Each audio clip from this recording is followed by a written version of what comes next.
কয়েকদিন আগে ঈশানী একটা লাইভ করেছিল। তো আমি যখন ও লাইভটা করছিল তখন আমি দেখছিলাম লাইভটা, কিছুক্ষণ দেখেছি, তারপর বেরিয়ে এসেছি। আহ, তো তারপরে আমি আবার একটু ভালো করে দেখলাম, সময় বার করে ডেফিনেটলি। সেখানে থ্রু আউট দি লাইফ ও ওর মাকে অপমান করেই যাচ্ছিল। ঠিক আছে, লাইভ চালিয়ে মায়ের সাথে ঝগড়া, ওর মা যা না বলছে তার থেকে বেশি, মানে ওর মা যে ভলিউমে কথা বলছে তার থেকে আরও বেশি বা হাই ভলিউমে ও ওর মায়ের ওপর চেঁচিয়ে যাচ্ছে। এবং মানে মাকে একটা কথা বলতে বলছে লাইভে, যে তুমি এইটা এইটা বলো সবার সামনে এসে, এবং তুমি কিন্তু এটাও বলে দেবে যে আমি তোমাকে কথাটা শিখিয়ে দিইনি। মানে ও কথাটা অ্যাকচুয়ালি শিখিয়েই দিচ্ছে, কিন্তু ওর মাকে ফোর্স করছে সেটা যেন ওর মা সবার সামনে বলে যে ওর মাকে কথাটা শিখিয়ে দেওয়া হয়নি। আমরা যখন ছোটোবেলায় অঙ্ক করতাম তখন আমাদের ছোটোবেলায় অঙ্কে কী ছিল, আমাদের প্রুফ করতে হতো left hand side equals to right hand side, in short LHS equals to RHS। এদের লাইফে LHS ইকুয়ালস টু RHS বলে কিছু নেই। তারপরে ওর ভিউয়ারদের কন্টিনিউয়াসলি মূর্খ মূর্খ মূর্খ বলেই যাচ্ছিল। তো এই কারণে আমি ঈশানীকে কিছু কথা বলছি। ঈশানী, প্রথমত তোমার মা এবং তোমার বাবা শুরু থেকে কিন্তু তারা একটা কথাই বলে আসছে, যে তারা ওই ছেলেটিকে কোনোদিন মানবে না, কোনোদিন মেনে নেবে না, এবং এখন তো মেনে নেবার প্রশ্ন উঠছেই না। তারা কিন্তু তাদের স্ট্যান্ড পয়েন্টে স্টিক আছে। তারা এতদিন যা যা করেছে তোমার ভালোর জন্য করেছে।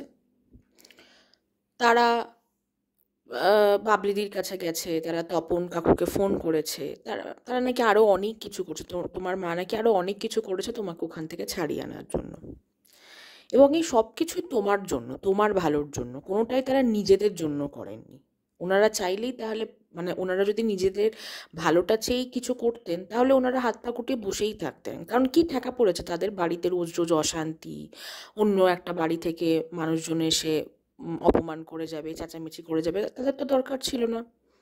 তুমি কোথায় যাচ্ছ কি না যাচ্ছ তাদের অত দেখার দরকার ছিল না। উল্টে বরং তাদের খরচ কমতো, তাদের একজনের চাল কম নিতে হতো, দুইজনের সংসার চলতো, যে করেই হোক, ভাত ডাল খেয়ে হোক, নুন ভাত খেয়ে হোক। কিন্তু না, তারা করেননি। যেহেতু তুমি তাদের সন্তান এবং একটিমাত্র সন্তান, তারা তোমাকে নিয়ে কনসার্নড। তো শুরু থেকে ভুলটা তুমি করে গেছো। তুমি তোমার মাকে বা তুমি তোমার মায়ের কথা কোনোদিনও শোনোনি, মানে এই স্পেশালি লাস্ট একটা বছর ধরে যা দেখা গেছে। তার আগে তো তুমি খুব ভালো ভ্লগ দিতে, তোমার চ্যানেলের যে প্রথম দিকের ভিডিওগুলো, ভ্লগগুলো, সেগুলো তো সত্যি খুব ভালো লাগতো, এবং সেটা দেখে আমার সাথে আরও অনেক ভিউয়ারদের এটাই মনে হতো যে ঈশানী সত্যি মেয়েটা খুব ভালো। কিন্তু এখন যত দিন যাচ্ছে তোমার ভেতরের মধ্যে চাপা যে হোপলেস অ্যাটিটিউড, তোমার ভেতরে চেপে থাকা যে অডাসিটি, সেটা দিন দিন প্রকাশ পাচ্ছে। তো তুমি কি করলে, 1 বছর আগে বা 10-11 মাস আগে একটি বাইরের দিদি, ঠিক আছে, যে কিনা তোমার মায়ের বয়সী অলমোস্ট, তুমি তার কথা শুনে তুমি নাচতে নাচতে ড্যাং ড্যাং করে চলে গেলে সেই ছেলেটির সাথে আবার সম্পর্ক পাতাতে। তাতে অনেকে অনেক জাস্টিফিকেশন দিচ্ছে যে তোমার তার প্রতি দুর্বলতা ছিল, হ্যানা ত্যানা, ঠিক আছে, মানছি। এবং কানের কাছে যদি সে কেউ সারাদিন বলতে থাকে যা যা যা ভিডিও কর ভিডিও কর ভিডিও কর, তাতে মানুষ সেই কথাতে এসেই যায় একটা না একটা সময়। কিন্তু সে যেরকম তোমার কানের কাছে ফুসমন্ত্র দিয়ে গেছে, তোমার সেই ফুসমন্ত্রটা বেদবাক্য লেগেছিল। তার পাশাপাশি তোমার মা তো তোমাকে বারবার বারণ করেছিল তার সাথে সম্পর্কে আবার না জড়াতে, কিন্তু তুমি তার কথা শোনোনি। তার কারণ তখন সেই কথাটা তোমার কাছে বিষের মতো লাগছিল বা বিষ সমান ছিল। তো তুমি এখন হঠাৎ করে তোমার মাকে কেন দোষ দিচ্ছ? তোমার মা কি করেছে? তোমার মা কি তোমাকে বলেছিল যে এখন ঝিমি বেরিয়ে গেছে, যা এই সুযোগ, তুই যা আবার ওদের বাড়ি যা? বলেনি, বলেছিল একটা বাইরের লোক। তুমি তখনও একটা বাইরের লোকের কথা শুনেছো, তুমি এখনও একটা বাইরের লোকের কথা শুনছো। তখন মানে দুটো মানুষ আলাদা, কিন্তু আলটিমেটলি সেই বাইরের লোক এবং ওই পাতানো দিদি। এবং এই এবং দর্শক বন্ধুদের একটা কথা বলি, আপনারা দেখুন, এই মেয়েটা তো তার লাইফের একটা ভালনারেবল স্টেজে আছে, এবং যে কারণে সে বারংবার তার মাকে ইয়ে করছে, হ্যারাস করছে এবং দোষ করছে। সেটাও কয়েক বছর পর বুঝবে। কিন্তু ওর যে এখন পাতানো দিদি আছে, যে কিনা ওকে ধামে পাঠায়, এই পাতানো দিদিও কয়েকদিন আগে ভিডিওতে এসে বলেছে যে এই মেয়েটার পাশে কেউ নেই, নো ওয়ান। ঠিক আছে, এই মেয়েটা যখন একটা আকাজ করেছিল, যখন ঝিমি আবার এই কয়েক সপ্তাহ আগে যখন তার শ্বশুর বাড়িতে আবার ঢুকলো, একটা আকাজ করেছিল। কি আকাজ সেটা আমরা সবাই জানি, আমি আর ভাঙিয়ে বলছি না। তখন এই দিদি জাস্টিফিকেশন দিচ্ছে, বা এই দিদি বলছে যে ওর পাশে কেউ নেই, ও যখন এই আকাজটা করেছে তখন পাশের ঘরে ওর মা বাবা অঘরে ঘুমাচ্ছে। ভাগ্যিস আমরা অন কল ছিলাম, তাই আমরা এর ওর থেকে ফোন নাম্বার জোগাড় করে আমি ওর মাকে ফোন করি। তারপর ওর মা এসে একবারও প্রয়োজন মনে করেন ডাক্তারের কাছে নিয়ে যাবার, যেখানে সেলাই পড়তো সেলাই দেওয়া হয়নি। প্রথম কথা, যদি সেলাই পড়তো এবং সেলাই না দেওয়া হয়ে থাকে তাহলেও এত ড্যাং ড্যাং করে নেচে বেড়াতো না, কালনা থেকে দমদম চলে যেতে পারতো না ধামে। ঠিক আছে, এত এত লজিক দিয়ে কথা বলার আগে, মানে অ্যাকচুয়ালি ইউ থিঙ্ক যে you are showing or you are giving logic, but actually you are not. ঠিক আছে, আপনার 90% কথার ভেতরে কোনো লজিক থাকে না। আপনি একটা পাগল মহিলা। যাই হোক, এক্সট্রিমলি সরি, কাউকে এরকমভাবে পাগল বলাটা উচিত না, বাট বলছি, মানে বলতে বাধ্য হচ্ছি ওনার কথাগুলো শুনে। তো আপনারা বলুন, আপনি ধরুন মাঝরাতে অঘরে ঘুমাচ্ছেন, সারাদিন কাজের পর আপনি টায়ার্ড, আমরা যে কেউ সারাদিন কাজের পর টায়ার্ড থাকি। হ্যাঁ, এই দিদি থাকেন না, তার কারণ এই দিদি সারাদিন কয়েকটাই কাজ, বাড়িতে যে ছোটো ছোটো চারপে বাচ্চাগুলো আছে তাদের খাওয়ানো, তাদের দেখাশোনা করা, ব্যাস, আর কোনো কাজ নেই। তো এই দিদি টায়ার্ড হন না, এই দিদি সারা রাত জেগে থাকেন হয়তো। কিন্তু যে কোনো একটা মানুষ যার জীবনে অনেক কাজ থাকে, একজন হাউসওয়াইফের সাংসারিক কাজ, যারা চাকরি করেন তাদের যাদের দুটোই সামলাতে হয়, তারা বাইরেটাও সামনে ভেতরটাও সামনে, সারাদিন পর টায়ার্ড এবং রাতে ঘুমাবেই, জেগে থাকবে না। এবং আপনার পাশের ঘরে যেই থাকুক, সে কি করছে না করছে সেটা তো আপনার জানার কথা না। সে যদি আপনার সন্তানও হয়ে থাকে সেটা তো আপনার জানার কথা না, তাই না? ও নিশ্চয় যখন আকাজটা করছিল তখন নিশ্চয় ডিসক্লেমার দিয়ে করেনি যে এই দেখো কাটছি, এই কাটছি এই এই কাটলাম এই কেটে ফেললাম, তোমরা বাঁচাতে আসো না, এবার দোষ তোমাদের ঘাড়ে যাবে। ডেফিনেটলি নট, তাই তো? তো সেখানে তার মা বাবাকে আবার দোষ দেওয়া হচ্ছে, এবং এটা ইচ্ছাকৃত, আর কিছুই নেই। এগুলো কি বলুন তো, ওই যে একটা কথা আছে না, পরের ছেলে পরমানন্দ, যত উচ্ছন্নে যায় ততই আনন্দ। তো দিদি, আপনার বাড়িতে কয়েকদিন ওকে এনে রাখুন না, দেখুন না, দেখবো কত রাখেন। ওর মা বাবা তো নয় খারাপ, ওর মা খুব খারাপ, আপনি এনে রাখুন না, দেখবো। যখন ও আপনার কথা শুনবে না, বাড়ি থেকে বেরিয়ে যাবে, আপনি যেটা চান না সেটাই করবে, এবং অন্যায়, ডেফিনেটলি যেটা করছে সেটা অন্যায়। যদি বুঝতাম যে ও ভালো কিছু করছে এবং ওর মা বাধা দিচ্ছে, তাহলে ডেফিনেটলি এত কথা আসতোই না। কিন্তু ধরুন ও একটা খারাপ পদক্ষেপ নিচ্ছে জীবনে, এবং সেটাতে আপনি বাধা দিচ্ছেন, এবং ও বারবার সেই কাজটা করছে। আমি দেখবো আপনি কতদিন রাখেন। খুব মা বাবা বাবা বাছা করে না, খুব সোজা। ঠিক আছে, সেটা হয়তো আপনার চরিত্রগত বৈশিষ্ট্য। ঠিক আছে, মানুষকে আপনি খুব ইজিলি মা বাবা বাবা বাছা, সোনা মনা এগুলো করতে পারেন। তাই বলে এটা প্রমাণিত হয় না যে আপনি তার মায়ের থেকে বেশি ভালোবাসেন, বা ওর ভালোটা আপনি ওর মায়ের থেকে বেশি বোঝেন। তো এবার ফিরে আসি ঈশানীর কথায়। তো ঈশানী মাকে তো দোষারোপ করছিল, এমনকি এতটাই ওডাসিটি ওর, ও মাকে এটাও বললো যে তুমি যদি ওদেরকে আবার ফোন করো তোমার ফোন ছুঁড়ে ভেঙে দেবো বা ফেলে দেবো, এরকম কিছু একটা। তারপর ওর মাকে বললো ফোনটা রেখে যাও, কয়েকটা নাম্বার ব্লক করবো। মানে ও ও চায় ওর বাড়ির লোক, ওর মা বাবা ওর আঙুলের ইশারায় চলুক। মানে ইউটিউব থেকে কয়েকটা পয়সা রোজগার করে নিয়ে নিজেকে একদম হনু ভাবছে, বিশাল বড় হনু হয়ে গেছে। তো সেটা নিয়ে আমি পরে বলবো ওকে। তো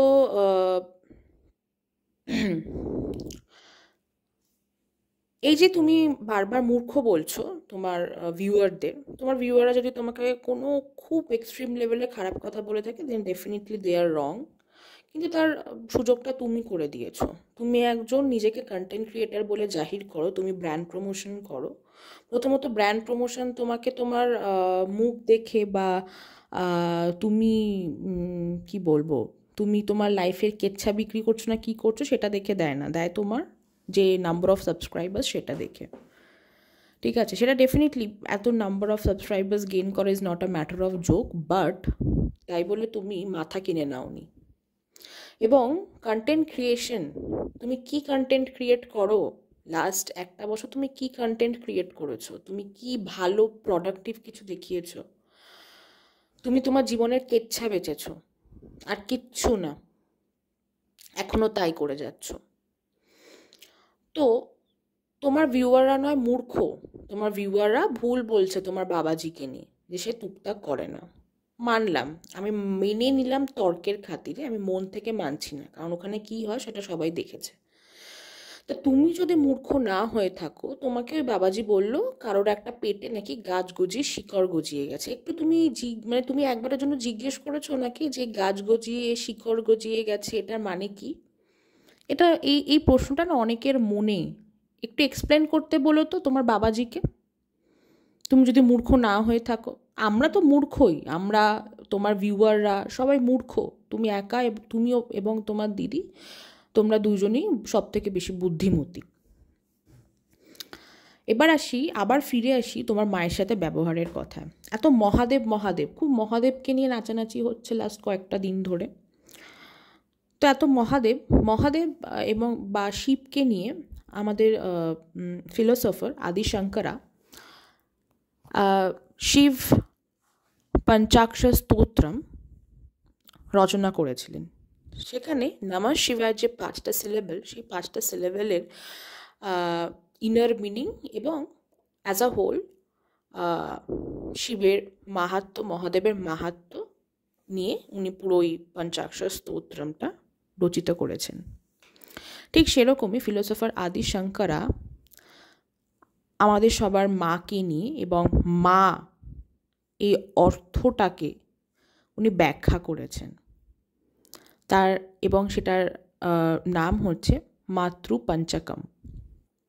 সেখানে একজন মায়ের শুরু থেকে শেষ অবধি তার সন্তানের জীবনে যে অবদানগুলো থাকে সেগুলো উনি ব্যাখ্যা করেছেন। আমরা তো মেয়ে, আমরা সবাই জানি একজন মায়ের তার সন্তানের জীবনের কি অবদান। ঠিক আছে, সেটা প্রেগনেন্সি থেকে শুরু করে then giving birth and after that the responsibilities. কেউ করবে না মায়ের মতো রেসপন্সিবিলিটিস, কেউ নেবে না, নো ওয়ান, নিজের হাজব্যান্ডও না। ঠিক আছে, পৃথিবীতে মা ওই এমন একটা মানুষ যে তার সন্তানের জন্য সব করতে রাজি আছে, সব। শুধু কয়েকটা 1% এক্সেপশন আছে যারা নিজের সন্তানকে মেরে ফেলে, তারা মায়ের মানে মা নামে ডাইনি। তোমার মা তোমাকে জন্ম দিয়েছে যে কারণে তুমি বাদরামগুলো করতে পারছো। ঠিক আছে, তোমার মা তোমাকে খাইয়ে পড়িয়ে মানুষ করেছে। শুনলাম তোমার বাবার নাকি ফিনান্সিয়াল কন্ডিশন অতটা স্ট্রং না, তার মধ্যে থেকেও তোমাকে চেষ্টা করেছে সব কিছু দেওয়ার, যেইটুকু তাদের সামর্থ্য হয়েছে। তুমি তো এখনও সংসার জীবনে প্রবেশ করোনি, বা তুমি নিজে রোজগার করো ঠিকই, কিন্তু তুমি এখনও অবধি তোমার লাইফে এমন কিছু করে করোনি যেটাতে তুমি বুঝবে যে নিজে রোজগার করে কিছু করাটা ঠিক কতটা ডিফিকাল্ট। যারা করে, আমরা যারা করি, আর্নিং ওমেন, আমরা জানি, বা যে কেউ আর্ন করে তারা জানে দিন দিন ইনফ্লেশন রেট বাড়ছে, জিনিসের দাম বাড়ছে, মানুষের আর্নিংটা ঠিক কনস্ট্যান্ট সেমই থেকে যাচ্ছে। সেখানে দিনের পর দিন সংসার চালানোটা খুব ডিফিকাল্ট, স্পেশালি একটা মানুষের জন্য। তোমার বাড়িতে নাকি একজনই আর্নিং মেম্বার ছিল এতদিন, সেটা হচ্ছে তোমার বাবা। সেখানে সংসার চালানো, খাওয়া পড়া, তার উপর একটি সন্তান, তার ভরণ পোষণ, not a matter of joke, সব করেছে। ঠিক আছে, মা বাবার তো কর্তব্য, জন্ম দিয়েছে করতেই হবে, জন্ম তারা নিজেদের চয়েসে দিয়েছে, কর্তব্য এগুলো করতেই হবে। কিন্তু এরকম কর্তব্য আর পাঁচটা মানুষ করবে না। তোমার যে দিদি, কদিন তোমার দিদির ঘাড়ে বসে একটু যাও না, ঘাড়ে বসে খেয়ে আসো ফ্রি ফোকটে, দেখবে তোমার দিদি কদিন পর ঘাট থেকে নামিয়ে দেবে। তুমি আর্ন করো, সুতরাং তুমি কারো ঘাড়ে বসে খাবে না জানি, ঠিক আছে।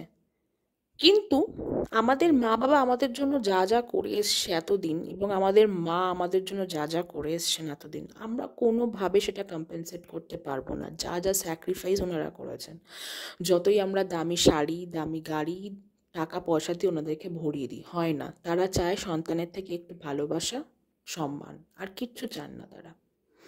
বাকিটা আমরা যা যা দিই সেগুলো জাস্ট আমরা চাই দিই, এবং তারা খুশি হন পেয়ে। গিফট পেলে কে না খুশি হয় ভাই? আমরা জীবনে ভালো কিছু করলে সব থেকে বেশি খুশি হয় আমাদের মা, আর কেউ না, নো ওয়ান। বাকি সবাই খুশি হয়, সব থেকে বেশি খুশি হয় আমাদের মা।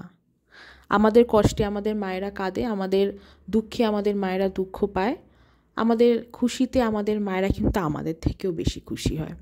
কথাগুলো বলছি, আমাদের অনেকের মা আমাদের থেকে অনেক দূরে থাকেন, যারা আমরা বাড়ির বাইরে এসে কাজ করি, চাকরি করি, যারা ইন্ডিয়াতেই থাকে বাট অন্য স্টেটে থাকে, তারা তো তাও বছর 1-2বার দেখতে পায় মাকে। কিন্তু যারা অ্যাব্রডে থাকে তারা বছরের পর বছর দেখতে পায় না, বাট অনেকের মা নেই। তো ঈশানী, দাঁত থাকতে দাঁতের মর্যাদা করো, মাকে ভালোবাসো, মাকে বোঝো। তুমি যে ভুলগুলো করেছো এবং করে চলেছো সেগুলো স্বীকার করো। বাইরের লোকের কথায় কান কম দাও। তোমার যেই দিদি, সে আলটিমেটলি মজাই পাচ্ছে এগুলো করে। এগুলো তুমি কয়েক বছর পর, কয়েকদিন পর ঠিক বুঝবে। তোমার ওই যে কৃষ্ণনগরের দিদি, সেই দিদিকে ভরসা করে যে তুমি ঠকেছো, সেটা যেমন বুঝলে, ঠিক এই দিদিকে ভরসা করো যে তুমি ঠকবে, সেটাও বুঝবে। তো এই মহাদেব, তুমি মহাদেবের আরাধনা করছো এখন, অনেক 16 সোমবার অনেক কিছু করছো, ওয়েল অ্যান্ড গুড। কিন্তু মা বাবাকে আমরা সবসময় ঈশ্বরের স্থানে রাখি। এত শাস্ত্র মানছো, মানে মনে হচ্ছে মানে বাবাজি তো শাস্ত্র মেনেই সব করেন। শাস্ত্রতেও মা বাবাকে ঈশ্বরের স্থানেই রাখা হয়েছে।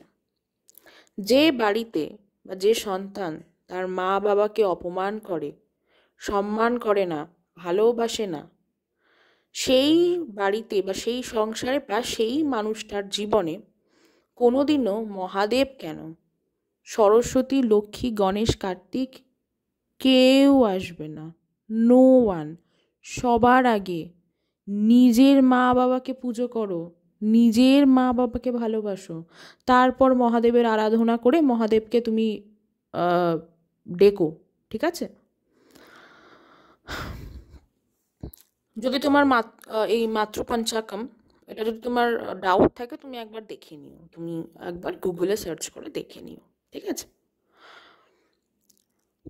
আর এই যে তোমার দিদি, যে কিনা সারাদিন কানে হেডফোন গুঁজে বা ইয়ারবাডস গুঁজে কাজ করতে করতে তোমার সাথে কথা বলে, তোমাকে হাসানোর চেষ্টা করে, সেটা একবারও তোমাকে বলতে স্কিল ডেভেলপমেন্টের কথা? ইউটিউব করো তুমি, ইউ আর এন ইউটিউবার, তোমার কন্টেন্ট ক্রিয়েশন নিয়ে আমার যথেষ্ট ডাউট আছে। তুমি মাঝে মাঝে রান্নার ভিডিও দেখাতে পারো, সেটা তুমি আর দেখাও না, কারণ তুমি এখন তোমার লাইফে কেচ্ছা বেচতে ব্যস্ত আছো। তো তোমার এই দিদি, তো জানি না তোমার দিদির নিজের ঠিক স্কিল ডেভেলপমেন্ট নিয়ে কতটা জ্ঞান আছে, তোমাকে বলেছে? আমাদের ইউটিউবে যে কোনো এস্টাবলিশড ইউটিউবার, তার ইউটিউবের পাশাপাশি একটা কিছু তাদের আর্নিং সোর্স আছে, একটা বিজনেস আছে। ইউটিউব বন্ধ হয়ে গেলে তাদের মানি ফ্লো বন্ধ হবে না। নিজে স্কিল ডেভেলপ করো। পড়াশোনা করতে মন না চায়, অনেক কিছু করার আছে, সেগুলোতে মন দাও। চেষ্টা করো কিছু শেখার, চেষ্টা করো কিছু নিজে থেকে করার। যাতে ইউটিউব বন্ধ হলে তোমার মানি ফ্লো যেন বন্ধ না হয়। ইজি মানির পেছনে ছুটো না। এই ইজি মানি হাতে পেয়ে বাদরামো করাটা বন্ধ করো, ঠিক আছে? এখন বুঝছো না যে লাইফে যে কাজটা করার সেটা না করে সেই বয়সে তোমরা প্রেম প্রীতি বিয়ে বিয়ে রান্নাবাটি খেলতে ব্যস্ত ছিলে। এখন হাতে যেটুকু সময় পড়ে আছে ওইটুকু সময়কে ইউটিলাইজ করো। যখন কোনো ছেলে মেয়ে তাদের প্রেম হয় অল্প বয়সে, অনেক ক্ষেত্রেই হয়, বেশিরভাগ ক্ষেত্রেই হয় স্কুল লাইফের প্রেম, টিউশনের প্রেম, তাদের মধ্যে কিছু কয়েকটা প্রেম টিকে যায়, কয়েকটা টেকে না। যেগুলো টিকে যায় তাদের মধ্যেও কিছু ভাগ আছে। কেউ কেউ আছে তারা শুরুতেই বাড়িতে বলে দেয় না, তারা সেটা আড়ালে আবডালেই থাকে তাদের সম্পর্ক। তারা যখন নিজেদের লাইফে এস্টাবলিশ হয়ে যায় বাড়িতে জানায়, বাড়ি থেকে দেখে শুনে মেনে নিয়ে তারপর বিয়ে দিয়ে দেয়, বা বিয়ে হয়ে যায়, বা তারাই বিয়ে করে নেয়, বিয়ে দেয় না, বিয়ে করে নেয়। আবার কিছু ভাগ আছে যারা বলতে চায় না, বাট ওই ধরা পড়েছে, যেটাকে আমরা কেস খাওয়া বলি, ঠিক আছে? তাদের মধ্যে কারো বেশিরভাগ ক্ষেত্রে বাড়ি থেকে মেনে নেয় না। তো বাড়ি থেকে মেনে না নেওয়ার ফলে কেউ কেউ ব্রেকআপ করে দেয়, আবার কেউ কেউ আড়ালেই মা বাবা না বলা সত্ত্বেও তারা আড়ালে চালিয়ে যায় তাদের সম্পর্কটা, তাদের নিজেদেরকে সময় দেয়, তারা প্রাইমারিলি পড়াশোনায় ফোকাস করে, তারা নিজেদের লাইফে সেটেলড হয়, ফিনান্সিয়ালি স্টেবল হয়, তারপরে বাড়িতে জানায়, তারপর বাড়ি থেকে আবার মেনে নেয়। সুতরাং এই পুরো প্রসেসটাতে নিজেদের সময় দিতে হয় এবং মা বাবাকেও সময় দিতে হয়। তোমাদের মতো কিছু পেছন পাকা ছেলে মেয়ে, তোমাদের কাছে প্রেম মানে আজকে প্রেম করবো তো কালকেই আমাদের বিয়ে করতে হবে। তোমরা না নিজেদেরকে সময় দিয়েছো, না মা বাবাকে সময় দিয়েছো। ভুল করে ফেলেছো, সে ভুলটাকে আর জিয়ে রেখো না, ঠিক আছে? বেরিয়ে আসো, ভগবান ঈশ্বর তোমাকে সুযোগ দিয়েছে বেরোনোর, বেরিয়ে আসো, ঠিক আছে? বেরিয়ে এসে জীবনে কিছু করার চেষ্টা করো। যে সম্মানটা হারিয়েছো সেই সম্মানটা গেইন করার চেষ্টা করো। শুধু টাকা রোজগার করলে হয় না, নিজের সম্মান বাঁচিয়ে সৎভাবে টাকা রোজগার করতে হয়। ওই ইজি মানি বেশি দিন থাকে না, লক্ষ্মী চঞ্চলা, জানো তো? তো যাই হোক, অনেক কথা বলে ফেললাম। আশা করছি তুমি যদি ভিডিওটা দেখে থাকো, আমি জানি দেখবে না এবং তোমার দিদিও দেখবে না, ঠিক আছে? যদি ঠিকঠাক জায়গায় পৌঁছে থাকে, আপনাদের দুজনকে মানে ঈশানী এবং ঈশানীর দিদি দুজনকে আমি বলছি নিজেদের জায়গাটাতে থাকুন। দিদি, এই যে ঈশানীর দিদি, আপনি একটু মানুষের ব্রেন ওয়াশ করা, কান ভরাটা বন্ধ করুন, নিজের কাজে ধ্যান দিন। দরকার পড়লে সারাদিন ধাম করুন, বাবাজি করুন, অন্যের লাইফে নাক গলাবেন না। আর ঈশানী, দয়া করে বাইরের লোকের কথা না শুনে নিজের মায়ের কথাটা শোনো, ঠিক আছে? দরকার পড়লে নিজের মাকে, যদি মনে হয় মা কিছু ভুল করছে, মাকে বোঝাও, ঠিক আছে? ঝগড়া করো না, আর নিজের ভুলগুলো স্বীকার করো।